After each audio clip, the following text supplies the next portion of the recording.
Bonjour les internautes, c'est Cathy, me voici pour une nouvelle vidéo aujourd'hui concernant nos bouts de chou et tout ce qui les concerne évidemment. Aujourd'hui nous allons parler de ces fameux vaccins obligatoires qui ont été instaurés depuis 2018. Effectivement, beaucoup d'inquiétudes au niveau des parents face au nombre de vaccins qui est demandé maintenant par rapport à nos bébés. Même j'ai envie de dire depuis la naissance, hein, n'est-ce pas? Donc, ces vaccins sont obligatoires déjà à partir du 1er janvier 2018, donc ont été rendus obligatoires à partir du 1er janvier 2018. Donc je vais vous les énumérer dans le cas où vous les auriez oubliés. Donc il y a seulement 3 vaccins pédiatriques qui étaient obligatoires auparavant, qui étaient la diphtérie, tétanos et poliomyélite.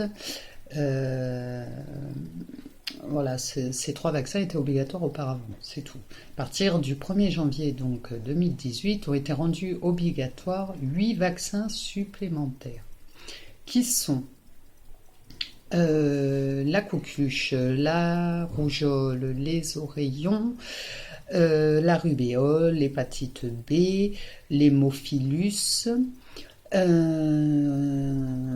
qui est responsable effectivement de la méningite, hein, voilà, et le pneumocoque et le meningococque C. C'est des noms un petit peu compliqués, je peux le confirmer, mais bon, voilà. Donc la décision de ces 8 vaccins supplémentaires a été prise pour lutter contre la recrudescence de certaines maladies graves, voilà, notamment la rougeole. Voilà. Tous les parents d'enfants nés à partir du 1er janvier 2018 devront réaliser 11 vaccins à leurs enfants. Je sais, c'est énorme, c'est beaucoup. Contrairement évidemment à ce qui avait été annoncé au départ, aucune sanction n'est prévue pour les parents ne suivant pas ce nouveau calendrier de vaccination. C'est plutôt une bonne chose, bien sûr, parce que moi, la première, pour mes enfants, je n'ai pas accepté de leur faire autant de vaccins. Voilà. Donc après, chacun y va de sa façon de voir les choses, hein, bien sûr. Par contre, si les parents refusent de faire ces 11 vaccinations, même s'il n'y a pas de sanction, il y en a quand même quelques-unes, mine de rien, c'est-à-dire que votre enfant ne sera pas accepté à l'école ou en crèche, s'il n'est pas vacciné. Voilà, donc quelque part, vous êtes quand même dans l'obligation de faire ces 11 vaccins à vos enfants. Voilà. Pourquoi avoir rendu obligatoire en 2018 ces 8 vaccins supplémentaires? L'objectif de cette mesure est de protéger la santé de tous les enfants, hein, bien évidemment, et de lutter contre les épidémies qui réapparaissent en France. Voilà, 2 anciennes épidémies qu'on avait à l'époque et qui réapparaissent en France actuellement et qui sont plus dangereuses que jamais. Voilà. Notamment en raison d'une couverture vaccinale insuffisante chez les bébés de moins de 2 ans. Voilà. C'est eux qui le disent, hein. L'épidémie la plus récente qu'il y a eu entre 2008 et 2014 est quand même celle de la rougeole.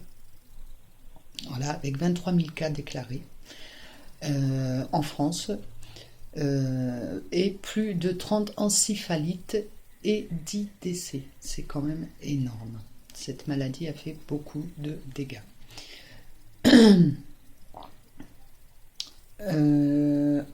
Que puis-je vous dire de plus par rapport à ces vaccinations? Devant une couverture vaccinale insuffisante pour certaines vaccinations, la réapparition d'épidémies À la suite des recommandations émises à l'issue de la concertation citoyenne organisée en 2016, le ministre de la Santé a recommandé en juillet 2017 donc d'élargir l'obligation vaccinale à 8 vaccins supplémentaires chez les bébés de moins de 2 ans.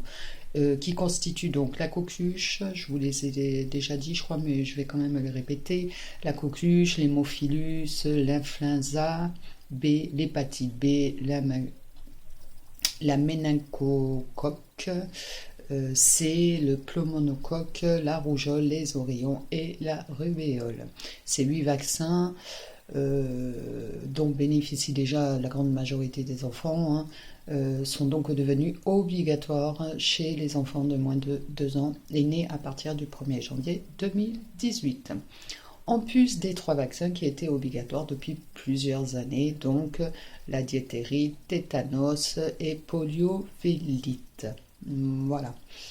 Donc ça, c'était la parenthèse du vaccin, de ces vaccins qui ont été effectivement donc rendus obligatoires. Donc, je peux peut-être vous... Bon, ça doit être écrit sur votre carnet de santé de votre enfant, mais dans le cas, il vaut mieux quand même avoir en tête les vaccins demandés par rapport au calendrier donc vaccinal. Donc, dès le premier mois de l'enfant, l'injection unique recommandée, c'est évidemment le BCBG. Voilà. Uniquement pour les enfants à un risque élevé de tuberculose, comme c'est le cas dans l'Île-de-France, à Mayotte, en Guyane. Pour ces 2 pays, les vaccins doivent se faire avant la sortie de la maternité.